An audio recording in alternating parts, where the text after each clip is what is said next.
Bapak Ibu, saudara sekalian, bicara soal penglihatan yang dari Tuhan, ini seringkali menimbulkan pertanyaan bagi banyak orang. Apakah ini nyata ataukah halusinasi ataukah apa? Sebab prakteknya banyak sekali orang yang bicara soal penglihatan. Aku melihat ini, aku mendengar suara Tuhan, dan lain sebagainya. Nah, kalau kita bicara penglihatan, penglihatan dari Tuhan, itu bisa juga melihat secara fisik, bisa juga melihat secara visual, ya, baik secara fisik maupun di pada waktu ia mengalami keadaan setengah sadar, seperti masuk ke suatu kondisi di mana ia dibawa Tuhan. Nah, eh, bisa juga berupa gambaran atau persepsi, misalnya dalam mimpi. Itu pun disebut penglihatan. Jadi, Tuhan bisa melalui berbagai cara, baik penglihatan secara langsung maupun penglihatan eh, dalam keadaan kita seperti setengah sadar, bisa juga penglihatan dalam bentuk mimpi, ya. Nah, biasanya penglihatan ini dialami oleh para nabi kalau zaman dulu. Kita baca dulu Hosea pasal 12 ayat 10 ya, contohnya ya. Hosea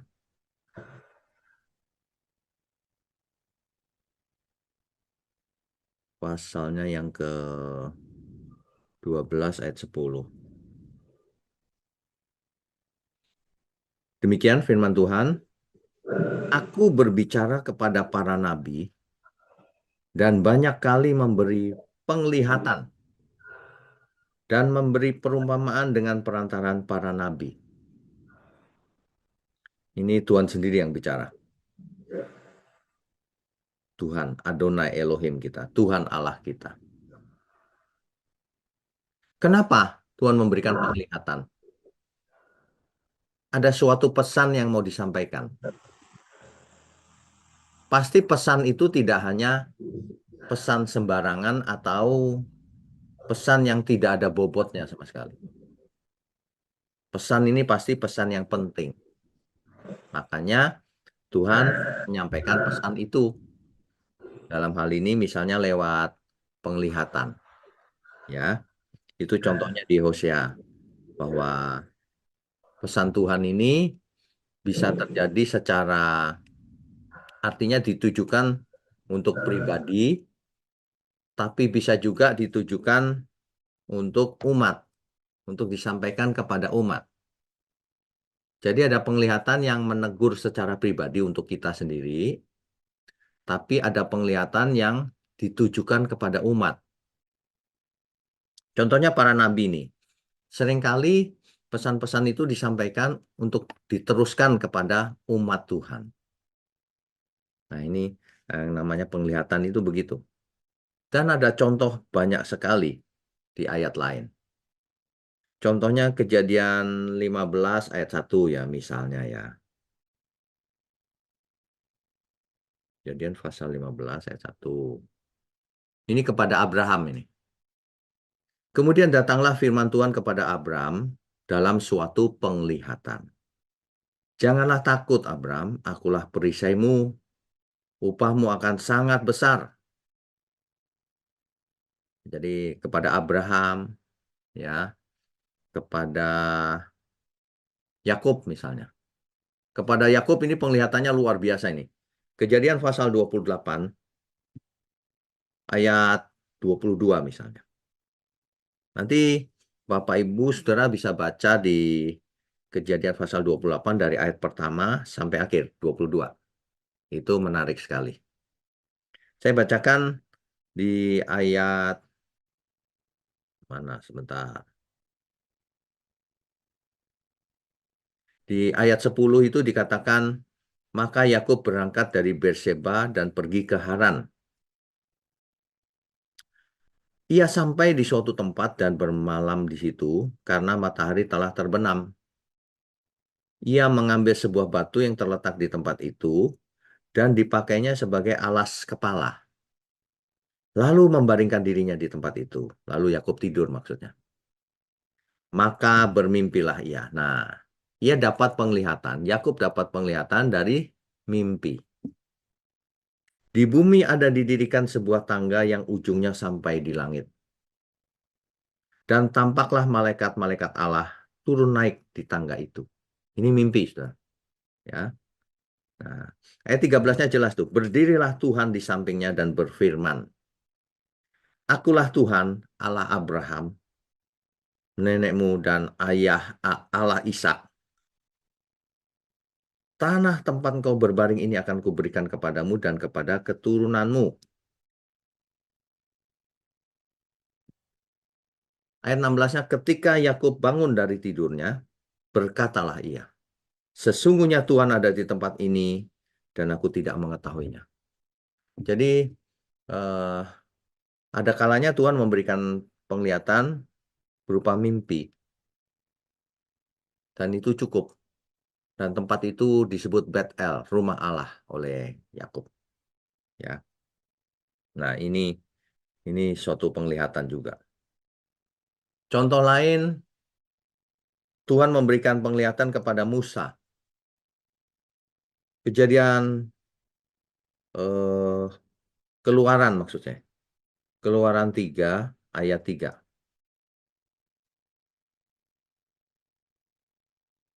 Musa berkata, baiklah aku menyimpang ke sana untuk memeriksa penglihatan yang hebat itu. Mengapakah tidak terbakar semak duri itu? Ini Musa melihat ada satu semak duri yang terbakar, tapi tidak terbakar, cuma kelihatannya saja terbakar. Nah, dalam hal ini Musa tidak bermimpi. Penglihatannya terjadi langsung secara visual melalui mata Musa. Ini pesan Tuhan juga. Ayat 4-nya jelas tuh. Ketika dilihat Tuhan bahwa Musa menyimpang untuk memeriksanya, berserulah Allah dari tengah-tengah semak duri itu kepadanya, Musa, Musa. Dan ia menjawab, ya Allah. Ayat 5-nya, lalu ia berfirman, janganlah datang dekat-dekat. Tanggalkanlah kasutmu dan dari kakimu, sebab tempat di mana engkau berdiri itu adalah tanah yang kudus. Rupanya pesan Tuhan ini khusus untuk Musa. Ditujukan kepada Musa. Musa, tanggalkan kasutmu. Kalau enggak mati Musa nanti. Padahal itu tempat yang kudus. Nah, itu penglihatan bukan berupa mimpi, tapi berupa langsung melihat. Dalam keadaan sadar penuh Musa. Jadi yang namanya penglihatan ini bisa macam-macam. Coba kita baca lagi Bilangan 12 ayat 6 ya. Bilangan pasal 12 ayat 6. Lalu berfirmanlah ia, dengarlah firmanku ini, jika di antara kamu ada seorang nabi, maka aku, Tuhan menyatakan diriku kepadanya dalam penglihatan. Aku berbicara dengan dia dalam mimpi. Rupanya, di dalam mimpi pun bisa dialog dengan Tuhan. Ini catatan Alkitab ini luar biasa. Kalau enggak, kita nggak bisa mengerti apa itu penglihatan. Nah, makanya dicatat. Penglihatan tuh begini, begitu. Ya, jadi itu kepada Musa itu. Jadi rupanya Tuhan bicara lewat penglihatan juga. Nah, di dalam penglihatan itu tentu saja ada suara. Nah, ketika Yakub bermimpi, dialog terjadi di alam mimpi. Ketika Musa bertemu dengan semak yang terbakar itu, dialog terjadi langsung secara fisik di alam nyata dan secara sadar Musanya. Nah, ini memang macam-macam, saudara. Caranya Tuhan itu macam-macam. Dan ada banyak lain lagi. Misalnya 1 Tawarik 17 ayat 15, Yesaya 1 ayat 1, Nah, Nabi Yesaya coba kita baca ya.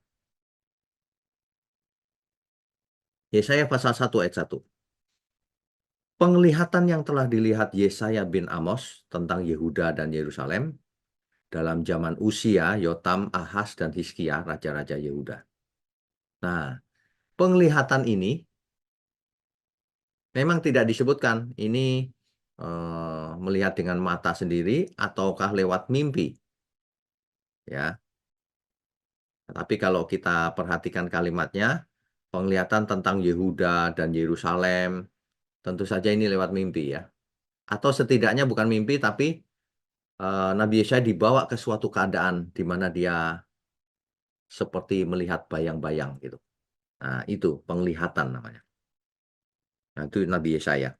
Yeremia juga sama. Yeremia 1 ayat 12. Lalu firman Tuhan kepadaku, baik penglihatanmu, sebab aku siap sedia untuk melaksanakan firman-Ku. Nah, ini Yeremia melihat langsung nih. Ya, Yeremia ditunjuk oleh Tuhan sebagai nabi bahkan sebelum lahir. Itu Nabi Yeremia. Cuma Nabi Yeremia ini memang mengalami banyak siksaan, saudara. Nabi yang menangis. Di zamannya Nabi Yeremia itu banyak sekali nabi palsu. Banyak sekali. Makanya Nabi Yeremia sering dianiaya. Nabi Yeremia mengatakan yang benar, nabi palsu memukul dia, memasung dia, bahkan ingin membunuhnya. Bukan cuma nabi palsu, semua orang di zamannya itu. Ini nabi yang merana sebenarnya. Tapi itulah kalau Tuhan bicara langsung lewat penglihatan, kita harus siap. Apapun risikonya. Ya. Jadi Tuhan berikan penglihatan-penglihatan kepada hamba-hambanya. Yehezkiel juga sama. Yehezkiel 1 ayat 1. Kita akan melihat banyak sekali bukti di Alkitab bahwa Tuhan bicara lewat penglihatan. Ya. Yehezkiel pada tahun ke-30 dalam bulan yang keempat pada tanggal 5 bulan itu, ketika aku bersama-sama dengan para buangan berada di tepi sungai Kebar. Ini cerita Yehezkiel yang sudah dibuang ke pembuangan di Babel. Di tepi sungai Kebar, terbukalah langit dan aku melihat penglihatan-penglihatan tentang Allah. Nah, ini Nabi Yehezkiel. Kepada Daniel apalagi? Iya. Nah, yang berbeda adalah ketika Tuhan memberikan penglihatan kepada bukan orang percaya malahan, kepada raja kafir. Ini bukan Nebukadnezar. Tuhan memberikan mimpi kepada Nebukadnezar. Itu penglihatan yang dilihat oleh Nebukadnezar. Daniel pasal 2 misalnya, ayat 31. Setelah Raja Nebukadnezar bermimpi, raja itu takut ceritanya. Siapa yang bisa mengartikan mimpiku ini? Tidak ada yang bisa ternyata. Tukang sihir, ahli-ahli nujum, tukang ramal di istananya nggak ada yang bisa mengartikannya. Tetapi akhirnya Daniel dipakai Tuhan untuk mengartikan mimpi ini. Ya. Daniel pasal 2 ayat 31. Ya Raja, Tuanku melihat suatu penglihatan. Perhatikan baik-baik. Raja Nebukadnezar mimpi, disebut oleh Daniel penglihatan. Yakni sebuah patung yang amat besar. Patung ini tinggi, berkilau-kilauan, luar biasa. Tegak di hadapan Tuanku dan tampak mendahsyatkan. Ini adalah pesan Tuhan yang disampaikan kepada seluruh umat manusia melalui mimpinya Nebukadnezar yang diartikan oleh Nabi Daniel. Bahwa akhir zaman dimulai sejak itu, sejak mimpinya Nebukadnezar itu, bahwa nanti dari kepala yang dari emas itu zamannya Nebukadnezar. Kemudian turun ke leher, dada, dan seterusnya. Itu peralihan raja-raja. Sampai di kakinya itu, Tuhan datang kembali. Tuhan Yesus. Jadi sebenarnya akhir zaman itu bisa diperkirakan kapan. Tapi tidak bisa tepat tanggalnya. Kita ada di penghujung akhir zaman, saudara. Udah di akhir sebenarnya. Sebab zaman raja-raja menurut mimpinya Nebukadnezar itu sudah berlalu. Tinggal menunggu batu besar yang menimpa patung itu habis. Begitu ya. Menurut penglihatannya, pesan Tuhan yang disampaikan melalui mimpi Nebukadnezar. Penglihatan itu diinterpretasikan atau ditafsirkan oleh Daniel dalam petunjuk Tuhan. Nah, ini saudara. Jadi di Perjanjian Lama banyak sekali penglihatan-penglihatan yang diberikan Tuhan sebagai pesan. Yang luar biasa salah satunya adalah Yoel 2 ayat 28. Yoel pasal 2 ayat 28. Ini ayat sangat terkenal, saudara. Saya bacakan ya. Kemudian daripada itu akan terjadi bahwa aku akan mencurahkan rohku ke atas semua manusia. Maka anak-anakmu laki-laki dan perempuan akan bernubuat. Orang-orangmu yang tua akan mendapat mimpi. Teruna-terunamu akan mendapat penglihatan-penglihatan. Ini nubuatan Nabi Yoel ini digenapinya di Perjanjian Baru dalam peristiwa Pentakosta. Kisah Rasul 2 itu adalah kisah tentang Pentakosta. Nanti Bapak Ibu Saudara bisa baca Kisah Rasul pasal 2 dari ayat 1 sampai habis. Ya. Di situ jelas tuh bahwa yang dimaksud peristiwa Pentakosta itu adalah penggenapan nubuatan Nabi Yoel. Kisah Rasul 2 ayat 16 tuh penjelasannya. Tetapi itulah yang difirmankan Allah dengan perantaraan Nabi Yoel. Ya. Jadi penglihatan Tuhan berlangsung terus. Diberikan pesan-pesan Tuhan. Itu. Ayat 17-nya dijelaskan itu. Yaitu tadi. Yoel 2 ayat 28 itu. Dikutip lagi di Kisah Rasul 2 ayat 17. Kemudian ada nubuatan ke Nabi Habakuk. Kita ke Perjanjian Baru ya. Nah, terus penglihatan-penglihatan ini terjadi karena pesan Tuhan terus mengalir. Baik kepada pribadi, kepada umat, baik melalui orang percaya, melalui para nabi, maupun melalui orang lain. Bahkan raja kafir seperti Nebukadnezar. Kita baca Kisah Rasul 10 ayat 3 sekarang.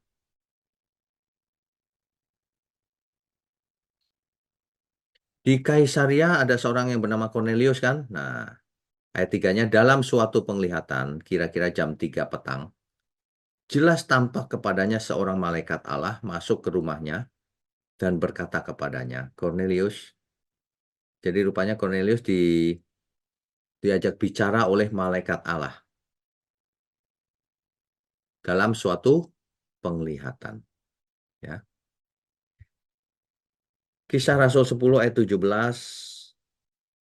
Petrus yang mendapatkan mimpi. Bapak Ibu bisa baca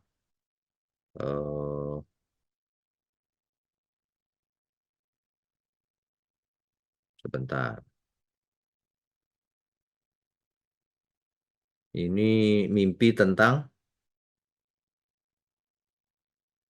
terjadinya di dekat kota Yope, ya, dekat kota Yope. Di dalam mimpi ini ayat 13, kedengaranlah olehnya suatu suara yang berkata, bangunlah hai Petrus, sembelihlah dan makanlah. Tapi Petrus tidak mau. Kenapa? Karena ia lihat makanan yang disediakan itu adalah makanan yang tidak halal. Tapi ayat 15 jelas nih. Kedengaran pula untuk kedua kalinya suara yang berkata kepadanya, apa yang dinyatakan halal oleh Allah, tidak boleh engkau nyatakan haram. Bapak Ibu, Saudara perlu ingat ya, di zaman itu kan Taurat tuh, Taurat masih berlaku. Diatur antara makanan yang halal dan haram. Nah, Petrus bermimpi diberi makanan dari langit, tapi makanannya haram-haram. Petrus tidak mau makan. Tapi suara Tuhan, apa yang dinyatakan halal oleh Allah tidak boleh engkau nyatakan haram. Ini suatu penglihatan dalam bentuk mimpi. Ini artinya begini. Dulu Israel merasa umat Tuhan. Bangsa lain dianggap sebagai bangsa kafir, bangsa asing. Nah, Tuhan tidak begitu. Makanya memberikan suatu perumpamaan. Enggak. Apa yang dinyatakan halal, semua juga umat Tuhan. Gitu maksudnya. Ini pesan kepada Petrus ya, lewat mimpinya. Nah, supaya menjadi pelajaran buat kita semua. Bukan hanya kepada Petrus. Melalui ayat ini semua orang belajar hari ini. Bahwa tidak ada pembedaan. Ini umat Tuhan, ini kafir. Semua orang. Marilah bertobat semuanya. Tidak dibeda-bedakan lagi. Dulu dibeda-bedakan, sekarang tidak. Semua orang yang melakukan kehendak Tuhan, anak Abraham. Bukan anak Abraham itu bukan yang secara keturunan genetik, bukan.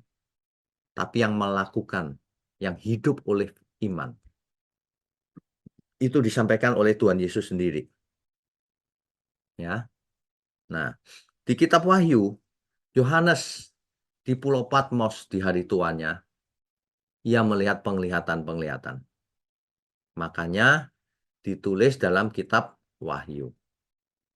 Nah, pertanyaannya, apakah penglihatan-penglihatan itu masih terjadi hari ini?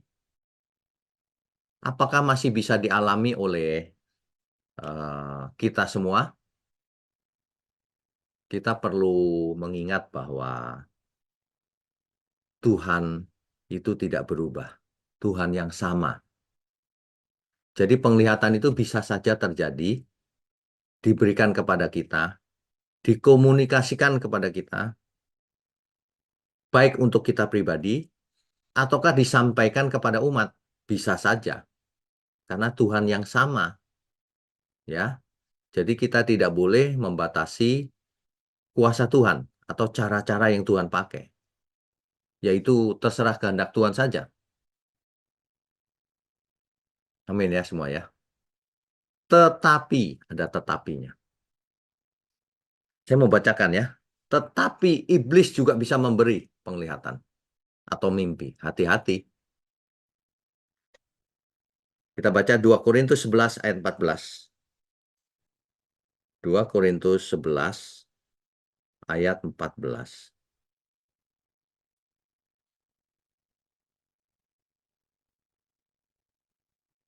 Mulai 13. 2 Korintus 11 ayat 13. Sebab orang-orang itu adalah rasul-rasul palsu, pekerja-pekerja curang yang menyamar sebagai rasul-rasul Kristus. Hal itu tidak usah mengherankan, sebab iblis pun menyamar sebagai malaikat terang. Hati-hati, saudara. Kalau ada orang yang ngaku-ngaku mendapat penglihatan, mendengar suara Tuhan, nah hati-hati. Kita harus bisa membedakan apakah ini benar dari Tuhan ataukah ini dari iblis sebenarnya. Sebab iblis menyamar sebagai malaikat terang. Seringkali manusia tertipu. Dia melihat penglihatan yang luar biasa, dia pikir dari Tuhan. Belum tentu. Bisa dari Tuhan, bisa dari iblis. Kita harus bisa membedakan. Coba kita baca 2 Tesalonika 2 ayat 9 ya. 2 Tesalonika 2 ayat 9. Kedatangan si pendurhaka itu adalah pekerjaan iblis dan akan disertai rupa-rupa perbuatan ajaib, tanda-tanda dan mujizat-mujizat palsu. Nah, ini dia. Rupanya eh, nabi palsu atau manusia-manusia yang dipakai oleh iblis bisa juga mengadakan mujizat, tanda-tanda, dan kekuatan palsu atau mujizat-mujizat palsu atau kuasa-kuasa palsu. Hati-hati. Dan itu terjadinya sudah sejak dulu kala. Jangan sampai kita mengulang kesalahan yang sama.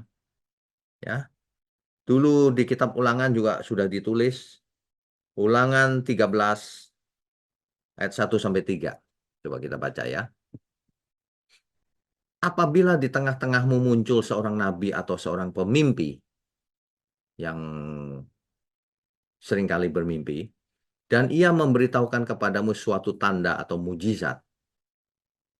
Ayat 2-nya. Dan apabila tanda atau mujizat yang dikatakannya kepadamu itu terjadi benar mujizatnya. Dan ia membujuk, mari kita mengikuti Allah lain yang tidak kau kenal, dan mari kita berbakti kepadanya. Maka janganlah engkau mendengarkan perkataan nabi atau pemimpi itu. Sebab Tuhan Allahmu mencobai kamu, maksudnya gitu, untuk mengetahui apakah kamu sungguh-sungguh mengasihi Tuhan Allahmu dengan segenap hatimu dan dengan segenap jiwamu. Jadi kalau hari ini muncul orang yang bisa buat mujizat, belum tentu dari Tuhan. Perhatikan ujungnya. Perhatikan ujungnya, bahaya saudara. Jangan apa saja diaminkan. Kalau Tuhan bicara sama kita lewat mimpi, penglihatan, dan sebagainya, cirinya itu tetap sama. Mengarahkan kita kepada Tuhan yang benar, Tuhan Yesus. Mengarahkan kita untuk hidup kudus, tak bercacat, tak bercela. Mengarahkan kita untuk menjadi berkat. Mengarahkan kita untuk hidup bertanggung jawab, kerja keras, belajar, taat. Itu ujungnya, buahnya. Kita berkata begini, dari buahnya kau akan tahu. Apakah itu asli dari Tuhan, ataukah palsu. Kalau ayat ulangan tadi kan mengarahkan kepada Allah yang lain. Nah itu palsu pasti. Nubuat palsu. Yang disampaikan oleh iblis lewat perantaraan manusia. Hati-hati. Tapi terjadi mujizatnya. Oh iya. Karena iblis pun bisa menyamar sebagai malaikat terang. Tanda-tanda ajaib, kekuatan, kuasa-kuasanya jelas tuh. Nah, lihat buahnya. Sebab kalau tidak, manusia tertipu, binasa nanti. Ya, jangan suka mengaminkan orang yang merasa melihat penglihatan. Aku dibawa ke surga. Aku mendengar suara Tuhan. Apa yang kau lihat? Apa yang kau dengar? Coba kita periksa kebenarannya. Nah, cara memeriksanya, periksa pakai Alkitab, firman Tuhan. Nanti kita akan tahu apakah itu asli dari Tuhan atau tidak. Ya, terkadang saya diberi mimpi juga oleh Tuhan. Tapi mimpi itu jelas tidak bermaksud kemana-mana, tapi ujungnya keselamatan. Suatu hari tiba-tiba dalam mimpi itu saya ada di suatu rumah. Saya mendengar suara gemuruh. Saya tahu itu suara apa. Rupanya gunung meletus di samping rumah itu. Api dari langit. Lalu saya peringatkan orang seluruh rumah. Tapi mereka diperingatkan santai-santai saja. Nanti aku sedang makan. Nanti aku sedang make up. Aku lagi mandi dulu ya. Nanti baru lari gitu. Waduh, api datang habis semua. Binasa. Nah, pesan seperti ini orang bisa percaya, bisa tidak bahwa itu pesan Tuhan. Tapi kita bisa verifikasi. Oh, kita harus rajin mengingatkan orang supaya jangan binasa. Jadi, mesti diverifikasi, saudara, setiap pesan yang diterima. Iblis menyamar sebagai malaikat terang loh. Iblis itu dari dulu licik. Hawa saja disampaikan pesan yang salah kan. Kalau kamu makan buah itu kamu tidak mati. Dibohongin. Rasul Paulus berkata, aku takut kalau kamu diakali oleh si iblis itu, ditipu. Sama seperti Hawa ditipu oleh si ular. Hari ini, pagi ini kiranya menjadi hikmat buat kita semua. Suara Tuhan, penglihatan tetap ada, tidak mungkin tidak ada. Bisa disampaikan melalui pribadi, untuk pribadi, ataupun untuk disampaikan kepada umat Tuhan. Bahkan penglihatan bisa dititipkan kepada teman kita, ke orang lain. Tapi ingat, iblis juga bisa berbuat yang sama. Kita harus memeriksa ujungnya. Ujungnya apa? Penglihatan ini pesannya apa?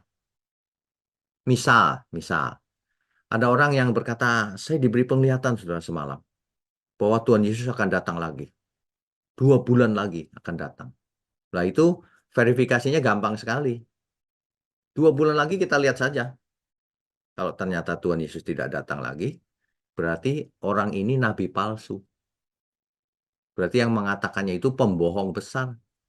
Jangan pernah didengar lagi selama-lamanya. Paling ia akan menutupi kebohongannya itu. Oh, ternyata dibatalkan oleh Tuhan karena mengasihi manusia. Itu semua karangan dia, saudara. Jangan percaya yang begitu-begitu. Kita fokus saja hidup kudus, tak bercacat, tak bercela. Kita fokus saja dengan firman Tuhan yang sudah pasti benar, tertulis. Yang tidak subjektif. Sebab subjektif pengalaman manusia lain-lain kan memang. Yang mana yang benar? Kita harus verifikasi dengan Alkitab. Yang kedua, ujungnya.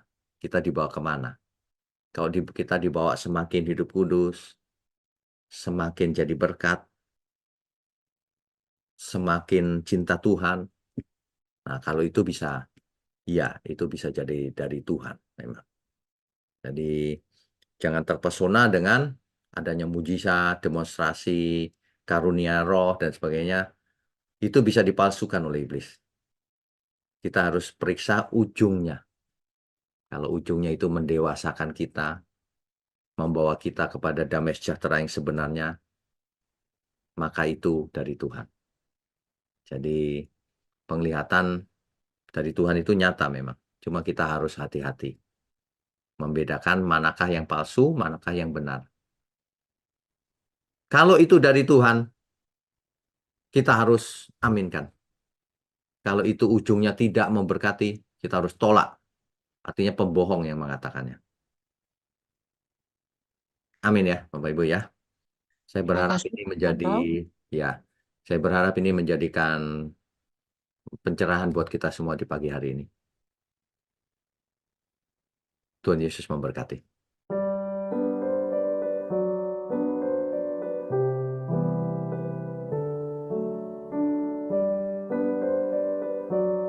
Saudara sekalian, bicara soal kebenaran, setiap orang merasa benar.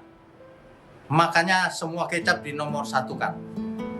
Ada orang yang mengatakan saya paling benar, ini paling benar, itu paling benar. Mana sebenarnya yang paling benar? Oleh sebab itu, hadiri seminar 7 natur kebenaran dan aplikasinya. Seminar ini wajib dihadiri oleh para teolog, apologet, pengkhotbah, bahkan oleh para jemaat sendiri. Agar kita bisa membedakan manakah yang benar, manakah yang salah. Inilah alat uji kebenaran yang sangat objektif dan alkitabiah. Pastikan saudara ikut dan ajak seluruh saudara dan sahabat-sahabat. Bapak-bapak dan ibu-ibu yang terkasih dimanapun berada, yuk kita belajar pelajaran Alkitab bersama secara online setiap hari Rabu jam 7 malam bersama Pendeta Bapak Wignio Tanto secara online, bisa melalui Zoom. Tetapi kita harus mendaftarkan dulu ke nomor berikut ini. Selamat bergabung dan Tuhan Yesus memberkati.